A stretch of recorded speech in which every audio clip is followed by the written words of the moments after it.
Hello and welcome to all you Sagittarians. Welcome you Sagittarians to this very exciting and important month for the Sagittarians for August 2013.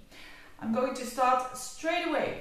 It's all about you Sagittarians. It's all about you this month. There is so much going on lately, and you know, there have been a grand trine, a Star of David, and now it's a full square that's going on in the month of August. And that full square, so you know, a square that has two oppositions, that has all to do with change and has all to do with strong feelings and a feeling to want to go through the situation no matter what, and then being transformed because of that. And I will give you the explanation in a minute what it means for a Sagittarian, because it has to do with values and with values of other people. Your second house and your eighth house are related. But first let me explain this aspect between your ruler, Jupiter. Your ruler is Jupiter, and it's going to oppose Pluto this month. So the whole month you will feel this building up of an opposition with Pluto and a square with Uranus, and even Venus is going to trigger it and make it all complete. Now Jupiter, as I said, Jupiter is your ruler, and Jupiter is a planet that is all about truth. And people who have got strong Jupiters in their chart, or a strong Pluto, or a connection like this with Jupiter and Pluto, these people are people who can convince others very well. And these are people who have something to say and who want to share that and who wants to convince that to other people. So this is happening now on a collective level. This Jupiter opposing to Pluto is that everyone is searching for their own truth, and everyone is thinking that their truth is the truth. So what's the message of this opposition? Because an opposition always shows that there is confrontation. So if this would have been a trine, it would be a totally different picture and a totally different message. The message here is very simple. It's about modesty. It's about being modest. And I know that a lot of Sagittarians, mostly, not always, but mostly, they have an opinion. They have a very strong opinion, and they have a really strong need for the truth, no matter what, in relationships, at work, and they're really heading for the truth with their arrow. And so the message here with that Jupiter opposing Pluto, it is about truth, and it is about finding your truth, but it is a message of, especially with that Uranus, that makes it even more explosive and makes it even more the want to be strong, actually, with that Pluto there, that is all about strength and having power towards other people and being powerful in yourself. But the message is really being modest and also being open to your public, or open to the person who's close to you, are open at your work to opinions of others.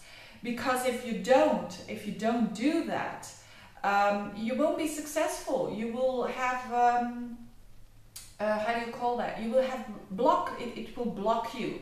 That is typical, this opposition between Jupiter and Pluto. It has an enormous strength, but you have to use it carefully with enough modesty. If you do that, you'll be fine, and you will be able to have a lot of success.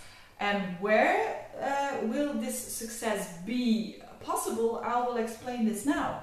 So you have been having a lot of transit through your 8th house, and that will go on for a while. Jupiter, your ruler, is there. So the 8th house is very much a deep house and a very psychological house about, you know, overcoming your fears and anxieties and then becoming a stronger person. So I think this is very applicable for you on the long term, you Sagittarius, because you are in a transformational process. So especially if you have a Sagittarian rising and you have this Jupiter, your ruler, in the 8th house. This is all about you transforming in a very powerful, natural way, because it's in Cancer. Cancer tends to like the things that are natural and are really important in our lives on a nurturing basis. So anything that is not nurturing you, you are trying to understand why that is and clear that out.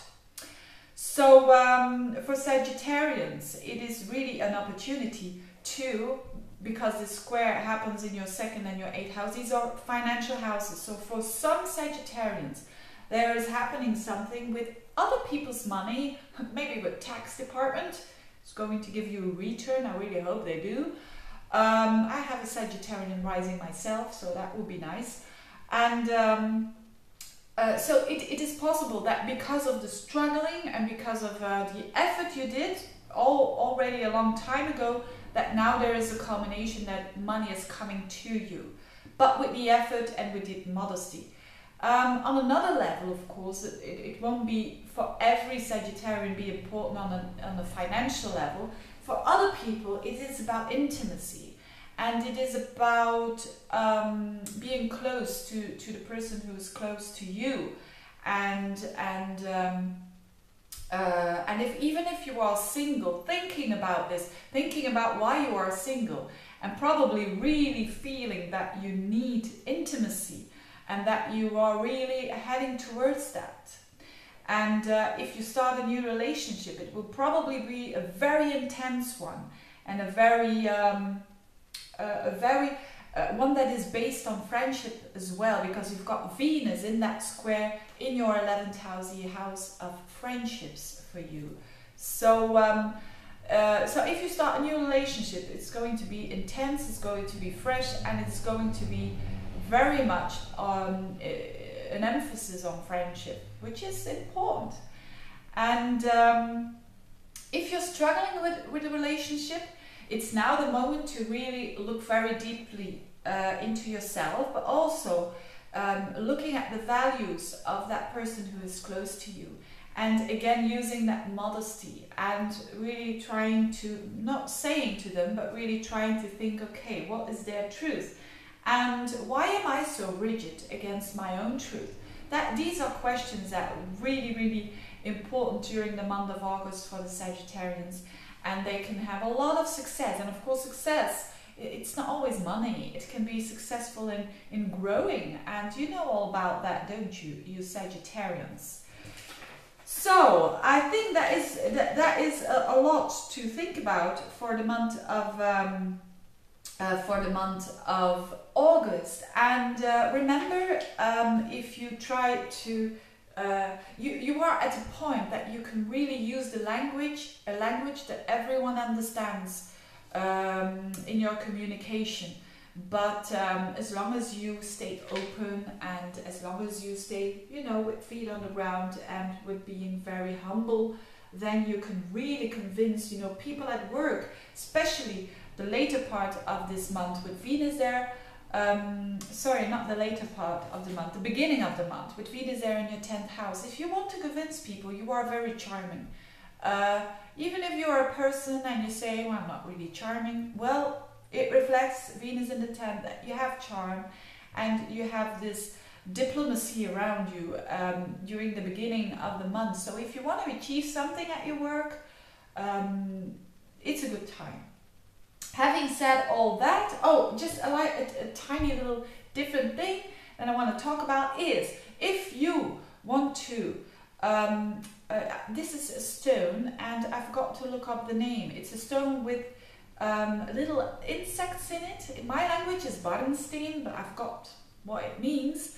Anyways, what I'm trying to say here is, if you are, I looked it up why I was wearing this stone, and I looked it up, and it has a meaning for you as well, because this stone is about warmth, and it is about creativity and inspiration, and that is all about that is what a Sagittarian is all about. It's about warmth, and it's about spreading the word in your particular way. So if you feel that you can't do that enough, just wear these or go and buy some. It's not that expensive. If you are a guy, a boy, a man, just maybe buy it for your girlfriend or your wife, and even if you don't believe in this, it's still pretty, isn't it? So, thank you for listening. I hope that if you are interested in astrology, that you have clicked on the link below to follow classes, because it's now the time. I'm doing very little classes, so not more than 10 people. So please subscribe now during this month if you are interested, if you want a reading as well. Wish you all the best, you Sagittarians. Have a very Sagittarian month, and see you next month. Bye-bye.